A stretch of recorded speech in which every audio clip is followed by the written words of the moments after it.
Today we want to another wonderful day before the Lord. Lord God is here. The presence of the Lord is here. I want to share with us with this time that I have what I call the dangers of sleeping for sorrow. The dangers of sleeping for sorrow. The dangers of sleeping for sorrow. The dangers of sleeping for sorrow. The year started. Many people, they started sleeping for sorrow. The year started. Many people, they are already asleep for sorrow. The year started. Many people slept for sorrow in the year 2017. And they continue to sleep for sorrow in the year 2018. But I declare to the land of somebody here that if you are sleeping for sorrow, you shall wake up by fire. I said you shall wake up by fire. I said you shall wake up by fire. It is the name of Jesus. The dangers of sleeping for sorrow.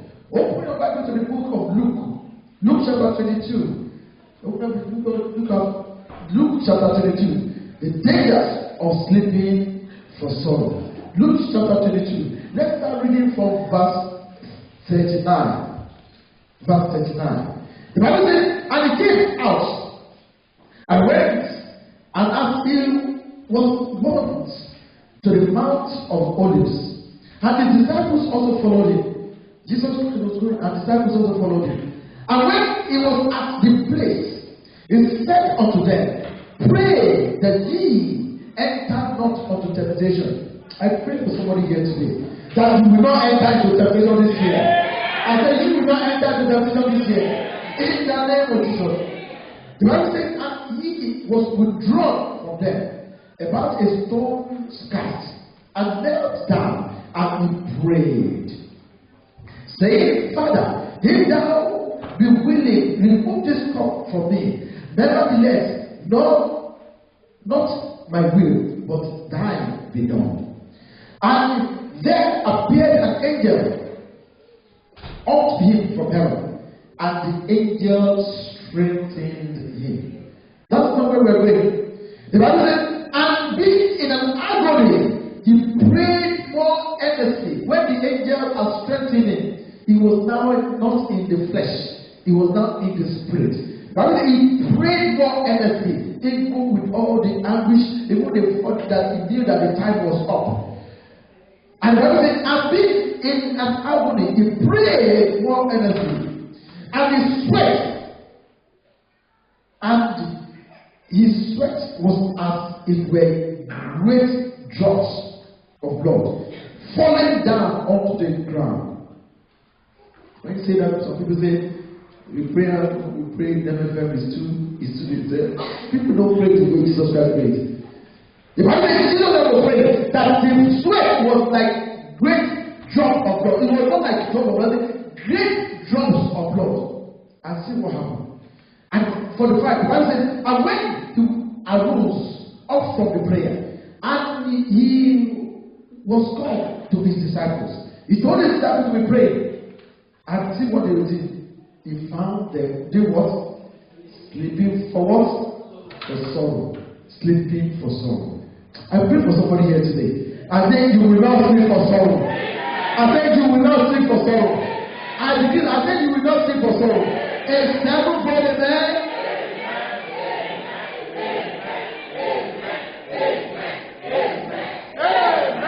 I want you to listen very carefully to this message. If I don't have the opportunity to listen to a message like this before, again, I want you to listen very carefully. There are different types of sleep. There is different types of sleep. There is spiritual sleep, there is physical sleep. In the spiritual sleep, there are different types. In fact, my research has shown me that as of now, there are no research on this. I've found 15 different types of sleep. In physical sleep, there are different types. As I know, at least up to 10 different types of sleep. Brethren, there are different things that happen during the sleep, either physically or spiritually. One of the dangerous sleep that somebody can sleep is sleeping for sorrow. Sleeping for sorrow. That is why I'm saying again that any power assigned to make you sleep for sorrow, that power shall die in the name of Jesus. And that power shall die in the name of Jesus. Many may be sleeping for sorrow now. Many may be planning to sleep for sorrow. But I decree that if you are sleeping for sorrow, Jesus Christ shall wake you up in the name of Jesus. So they were sleeping for sorrow. Peter, James, John, they were sleeping for sorrow. Jesus Christ had to go there and wake them up. I said, Jesus Christ shall wake you up. If you are sleeping for sorrow in the name of Jesus. What is sleeping for sorrow? It is to sleep when you feel very helpless. They were helpless. They were shocked that the time has come. They were sleeping for sorrow because they were helpless. But Jesus Christ, they were sleeping for sorrow concerning. They were not sleeping for sorrow because Jesus Christ was about to go. They were sleeping for sorrow because Jesus Christ, that was the winner of their own ministry, was about to go and they become naked. They look at the fact that their own life is gone, is finished. They feel so helpless. Sleeping for sorrow is when all roads seem to be blocked or terminated. They were sleeping for sorrow when they look at it that when this man goes, it seems that all roads for their life is gone, is terminated. So I'm praying for somebody here today that if you have ever slept for sorrow, or if you are sleeping for sorrow, I say Jesus Christ shall wake you up. I say Jesus Christ shall wake you up. In the name of Jesus. It is a sleep when it feels that all is against you. It is a sleep when you feel that all is against you. It is a sleep when it seems that your last hope has been taken away. So when you sleep for sorrow, when you think that your last hope has been taken away. Brethren, I'm not talking about the physical sleep. Somebody can be wide awake, but the person is sleeping. Somebody can be driving a car, but the person is sleeping. Somebody can be piloting a plane, but the person is sleeping. Somebody can be reading, but the person is sleeping. Even many pastors are already sleeping. Sometimes some of the people that they are pastoring. That's what I'm praying for somebody. That if there's any time that you have ever fell into sleep for sorrow, I say the Lord God, with the blood of Jesus that was shed upon the cross of Calvary, shall wake you up in the name of Jesus. I say you shall be woken up. You shall be woken up. You shall be woken up in the name of Jesus. Sleeping for sorrow is when your helper suddenly deserted you. They look at me that Jesus Christ was with them, their pillar. Everything about their life, about their ministry, depended on Jesus Christ. Suddenly, it was about to be taken away. Sleeping for sorrow. Sleeping for sorrow is when you are weak. Then you feel that weakness in your life. They look at themselves that without this man, who it was their strength that they were weak. Even despite the fact that he has told them that I needed to go before the comforter can come onto your life. But they were not listening. They felt weak. Sleeping for sorrow it comes before what? Before temptation. That's why when you look at verse 46, it says, and said unto them, why sleep ye? Rise and pray, lest ye enter into temptation. Sleeping for sorrow comes before temptation. It comes before temptation. A giant man can be sleeping. A soldier can be sleeping. Army general can be sleeping. President can be sleeping. Prime minister can be sleeping. People just sleep for sorrow. That's when that is a problem. Temptation is about to come. It is the sleep when all odds are against you. That is the sleeping for sorrow. Sleeping for sorrow is the sleep when all dreams seem to have scattered. They look at themselves. If we were planning that by the age of 40, that Jesus Christ will have conquered the whole world with his presence, that we have gone to many places, we have gone to many countries, but they look at themselves that now all of a sudden this man that has never done anything was about to be crucified. He was about to die. And you see that all their dreams are scattered. And that's why I'm praying for somebody here. That if you have ever felt that your dreams have scattered, that your life has come to a standstill, Because you have fell into the sleep for sorrow. I decree that you shall wake up by fire in the name of Jesus. I say you shall wake up by fire in the name of Jesus. What is this sleep for sorrow? It is sleep that contains with people's destiny. If Jesus Christ did not go, they will never achieve what they are meant to achieve. It contained, that sleep for sorrow was contained with their destiny. What is this sleep for sorrow? Is the sleep that can arrest people's destiny. What is the sleep for sorrow? Is the sleep that can abort people's dreams. Brethren, have you ever fell into the sleep of sorrow? Have you fallen into the sleep of sorrow? Have you ever seen yourself falling into the sleep of sorrow? I pray that with the blood of Jesus that will shout upon the cross of Calvary, that the Lord shall wake you up in the name of Jesus. You shall be woken up in the name of Jesus. There is something that also always comes before sleep for sorrow. That is something that propels people to not sleep for sorrow. Dealing with this will determine the outcome of the sleep. Dealing with it. Remember the story of Joseph. Joseph had a dream, and God told him that you will become a king. You will become a leader. You will become somebody that your kinsmen will bow down to. That was the dream. God did not tell him how the dream will come to reality. God did not tell him if he will be the prime minister of Israel. God did not tell him that if that dream is going to happen in Israel. But the dream was, I will be the leader that other people will bow to. That's why the Bible said that the ways of God is not his ways. The name of man is not his ways. He never told him, but he said you will be what? The what? You will be the head that other people will bow to. So now, all of a sudden, he told the story to his brethren. And said, you will bow down to you. Before that dream comes into reality, we need to find the solution to you. And they package it. They put it. They said, let us kill him. They talk among themselves. No, we should not kill him. Oh, we should kill him. Oh, we should not kill him. Okay, let's just put it inside the what? Inside a well. Inside the well, it was below. The dream was, it was meant to be above them. But all of a sudden, it was what? Below them. Inside the well, and they were above.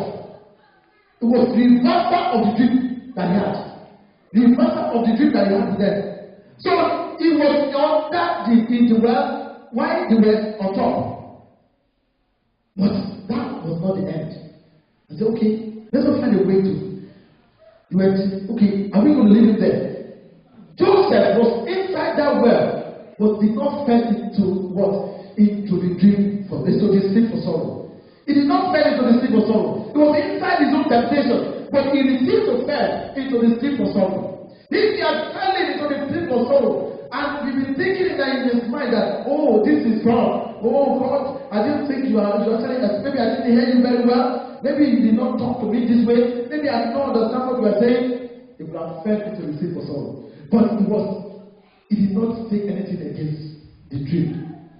And because God was taking him to somewhere. Amen. I pray for somebody here today that every power assigned to arrest your destiny inside the sleep for sorrow, that power shall die in the name of Jesus. I said that power shall die. That power shall die. That power shall die. That power shall die. In the name of Jesus. It was inside that well, but it did not fall into the sleep for sorrow. Inside a temptation, people fall into the sleep for sorrow. Inside trials and travails, people fall into the sleep for sorrow. Brethren, I'm telling you something that is very, very important. You will need this, understand of this throughout this whole year. You will need this. If you are facing one thing or the other, it does not dictate the end. You are facing a situation, it does not dictate the end. You are facing one thing, it does not mean that is going to be the end result. God, He knows the end from the beginning. God do things that we don't understand. He told Joseph that you will be the king, or you will be the leader, that what people will bow unto you. But how he will be that king, how he will be the leader, the prime minister, that other people bow to, God did not tell Joseph. So he orchestrated the fact that they had to do what? To hijack him. They had to kidnap him. They had to put him inside the well. From inside the well, the Ishmaelites had to pass across. They had to send him to the Ishmaelites. Ishmaelites, all those things. God planned all those things there. This is how to happen. Because he knew if all of a sudden, Joseph took, and maybe God told him that we are going to be the king in Egypt. And he now said, okay, since the dream was that I will be the king in Egypt, he now went and buy tickets and enter into the National Express and face Egypt. When he gets to Egypt, he will be the cleaner or the conductor, or he will be nobody. He will never get into the palace. Because if he finds himself to the palace, they will take him away. So if there must be something that will be in place. So first, it has to be inside the pit. And Israelites have to buy him as a slave. And Israelites have to send him to the Potiphar. And he has to go into the prison. And from the prison, has to into the palace. God orchestrated all those steps so that he can make his dream to come into reality. And every of these steps, he can easily fall into the state for sorrow. Every of the steps. He can see himself falling into the state for sorrow. Every of the steps, he can see himself failing. He can see himself going into temptation.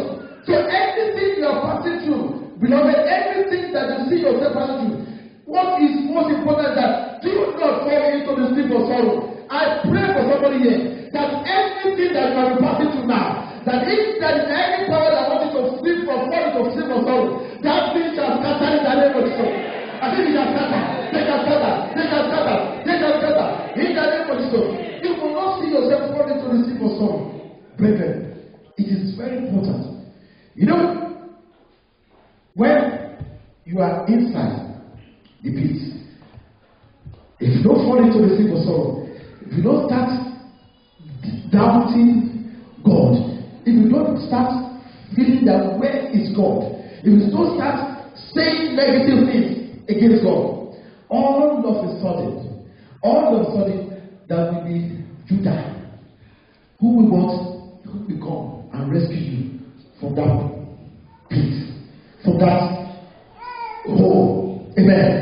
What is the meaning of Judah? Praise. So praise was the solution to dreams. Praise was the solution to if you fall into the state of sorrow. Praise. Praise was the solution. So Judah is there to comfort, to bring forth what God has planned for you. So all of a sudden, Judah prayed, came and said, why do we keep him inside that pit? Why do we keep him there? Let him find a way to get him out and sell him. Judah came, he praised God. So, brethren, what I'm telling you today is that when you see yourself inside the sleep of sorrow, wake up, praise unto the Lord. Don't see yourself falling into temptation. The more you praise unto the Lord, the more God will listen. The Bible says the Lord God, he rejoices, he sings with his children. When you praise unto the Lord, inside your own breathing, inside of your own sleep of sorrow, all of a sudden, God is required. God is a chorister. The Bible says God sings. He sings with him. If God does not know the meaning of songs, the songs will not make sense to him. So God sings. He rejoices over. God himself understands the songs. He speaks. He teaches. He sings. So God can sing with the children of God. So if the child of God that's supposed to be singing praises is now crying, is now weeping, is now hissing, he's now calling other people's attention to his problem. Instead of calling God's attention to his problem, what will God do? Don't be not looking at the person. What is the problem?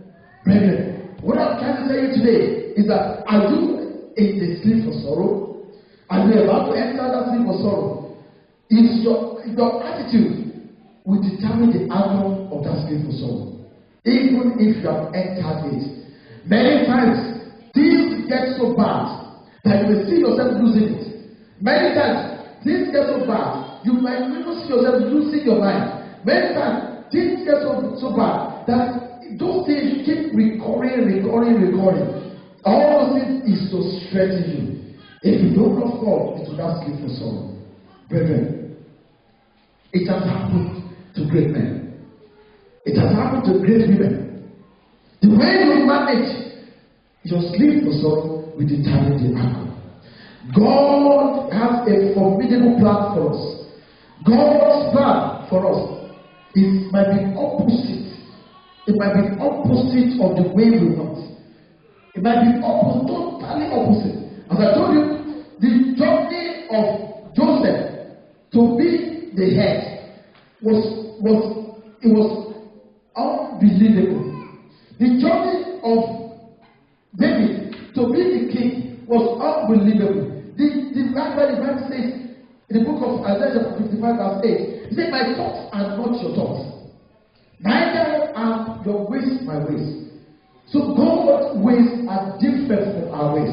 And the thoughts, they are different matters. If you ever think that, oh, this is the way you want things to go, this is the way I want it to go, and it's not going the way you want, but God has a plan. The plan of the Lord, if you can listen and wait for that plan, it will come to reality. Brethren, after waking up from the sleep of sorrow, promotion, accomplishment, and power comes. Immediately you wake up from that, promotion, accomplishment, and power comes. The enemies of our existence want us to fall into the sleep of sorrow for a long time. In fact, it does not want us to wake up. The more we fall into the sleep of sorrow, the giant is really good. The giant is humble. The giant is checkmated. The giant is no more. But I pray that every giant that has fallen into the sleep of sorrow, you shall wake up and find the name of Jesus. I said, you shall wake up. You shall wake up in the name of Jesus. Brethren, what am I trying to say here? You need to check yourself. Look at yourself. And then your past mistakes that made you to fall into sleep of sorrow. Look at yourself. Is it sin? Is it lying, covetousness, backbiting, fornication, adultery, arrogance, pride? Check yourself. What is making you fall into the sleep of sorrow? Brethren, what is making you to fall into the sleep of sorrow? Is it other people's actions that make you to fall into the sleep of sorrow? Brethren, check yourself. Is it a bad decision that you have made before that makes you to fall into the sleep of sorrow? Brethren, check yourself. Is it not knowing your spirit man or not connecting to your spirit man that's making you and has made you to fall into the sleep of sorrow?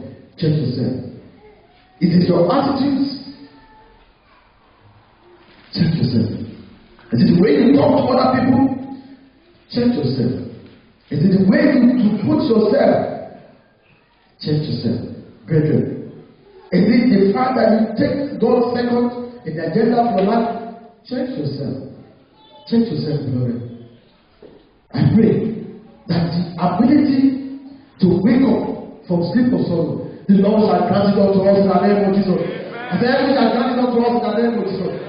What are the dangers of sleep for sorrow? What? Cloudiness or spiritual reasoning. It clouds our spiritual reasoning. When Peter, James, and John, they were in the sleep of sorrow, they cloud their spiritual reasoning. They don't even understand.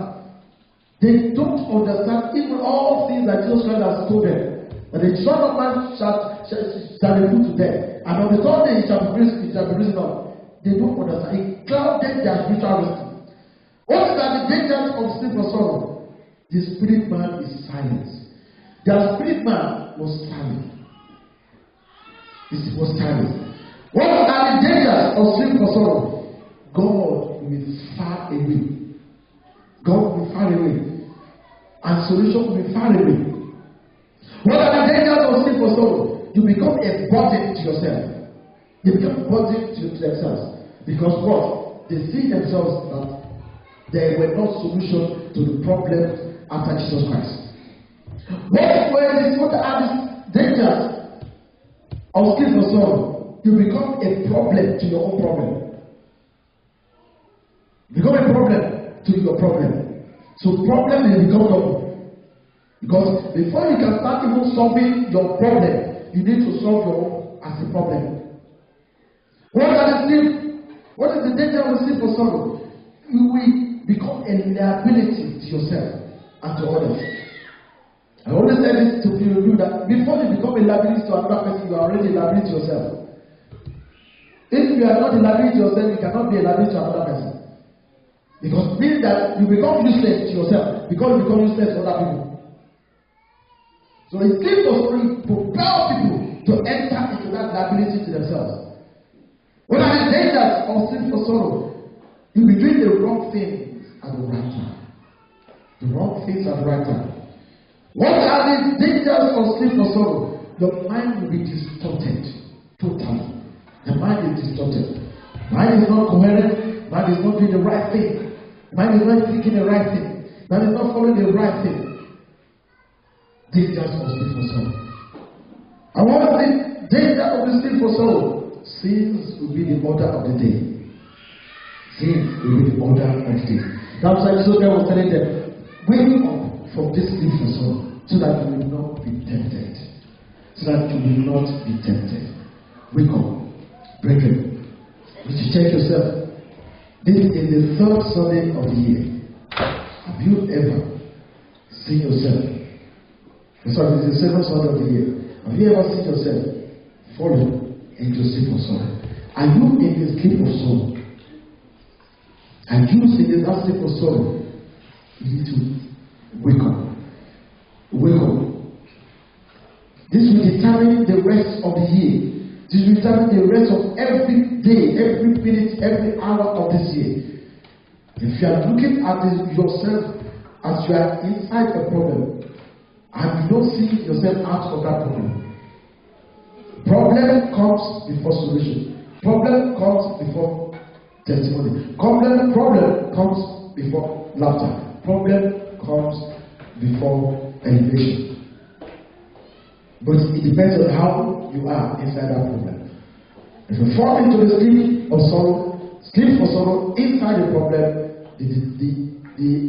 the outcome is well known. I want you to check yourself. Look at yourself. Whatever you went through last year, how did you manage it?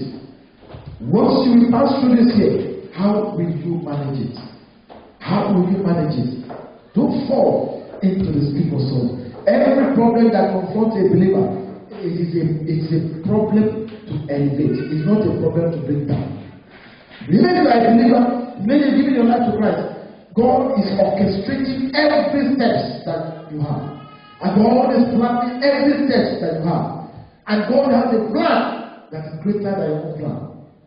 He said, the thought that I have towards you is not of evil, but join peace to give you the expected end. That is the word of the Lord. So the mind, every odds can be against you. But let me tell you, the odds of the Lord is not against you. Physical odds might be against you, might be looking at there is no helper, there is nothing, there is no solution. But the odds of the Lord is not against you. If you do not fall into the sleep of sorrow. My prayer is you will not fall into sleep for sorrow this year in the name of Jesus. How do you wake up the sleep for sorrow? From God. It's a spiritual assessment. Spiritual assessment. It's a daily, it's an hourly thing. Spiritually assess yourself. Spiritually assess yourself. Spiritually assess yourself. How do you wake up from the sleep of sorrow? Is to spiritually mapping yourself. Don't elevate yourself more than where you are. If you think that, oh yes, I'm all and all, sleep for sorrow is not how you do. Sin for sorrow is not far away from you. Every believer has something to grow.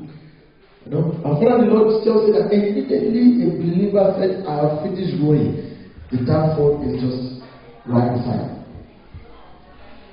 So they fell into the sin for sorrow because they see that they were vulnerable. So if you sin for sorrow, it makes somebody to be vulnerable. So you need to assess yourself. Is there any way that you are battling? Is there any way that you think you might be vulnerable? Is it your states of thoughts? Is it your action? Is it your sight? The things that can make you to commit sin, make you to, and those things can make you fall to the sin for sorrow. Number 4 is to analyze your sin. Every day you ask yourself, God, have I done anything wrong? God, have I limited your standard for life? God, have I made somebody feel bad? You need to look at yourself, analyze the situation, and ask God to forgive you. Number 5 is to live a righteous life. Live a righteous life all the time. Try as much as possible. Don't be the way the world is. But say that we are not in the world, we are not of this world. We are in this world, we are not of this world. The world is make people fall to sleep for sorrow. I see a lot of things, I read a lot of things about what is happening around us. And honestly, people is a thin line between somebody waking up from sleep for sorrow and also only sleeping perpetually in sleep for sorrow. A man was labeled as a hero during the Manchester terror attack last year. He was labeled as a hero because what? He was helping other people to safety. And at the same time, when he was helping other people to safety, he was stealing for them. So he stole for them. He did not know that there was a CCTV camera picture. And when he said he was homeless, and because he said he was homeless, people started gathering money. They raised £52,000 for him to get in a house. And this is the cost him that he stole people money. He stole money from an old woman in the pocket. And the old woman, I'm sure that the old woman will not have come to the Manchester Arena with £52,000 in her wallet. At most, maybe £100. And he stole the wallet. And the CCTV caught him. And they tried him, they convicted him, and they jailed him.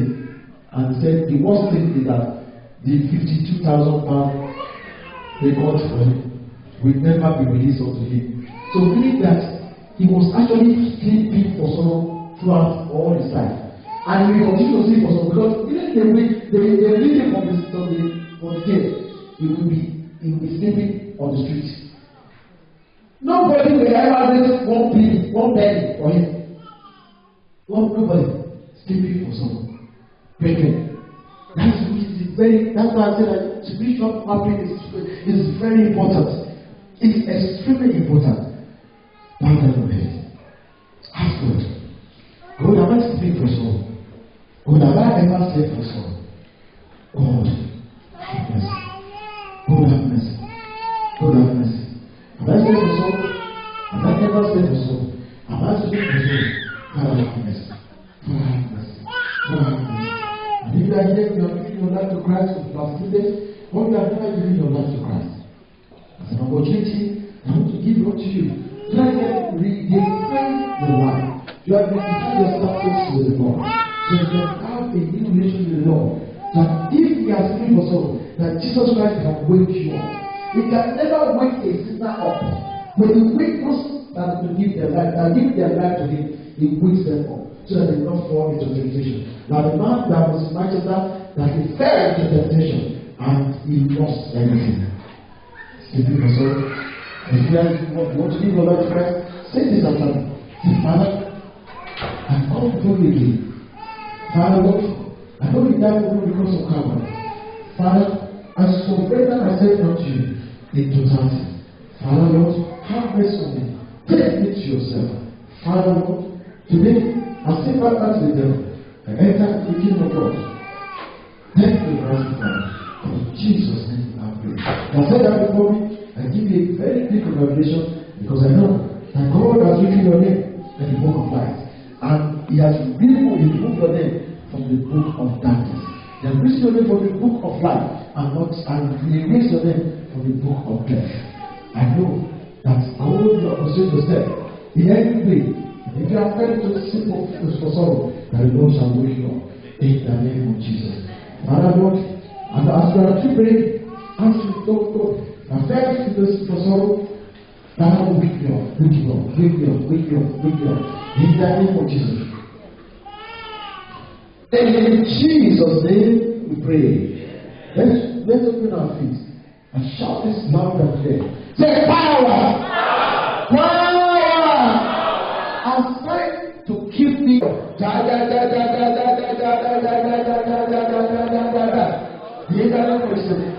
assigned to keep me for sorrow. Hear the word of God.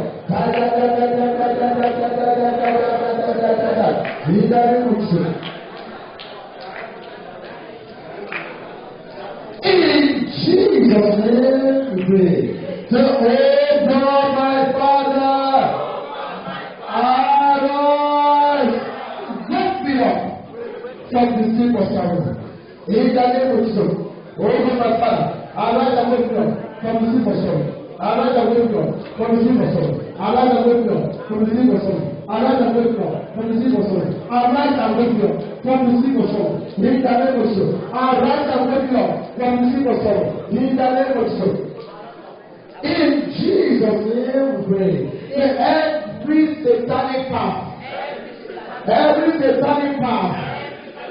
pushing me to the seat for sorrow, I cancel you by fire. In the name of Jesus. Every satanic power pushing me to the seat for sorrow, I cancel you. In the name of Jesus. In Jesus' name we pray. Say, oh God, my Father, arise, get up my giants from the sleep of sorrow. In the name of Jesus, wake up my giant from the sleep of sorrow. Wake up my giant from the sleep of sorrow. In the name of Jesus, wake up my giant from the sleep of sorrow. Wake up my giant from the sleep of sorrow. Wake up my giant from the sleep of sorrow.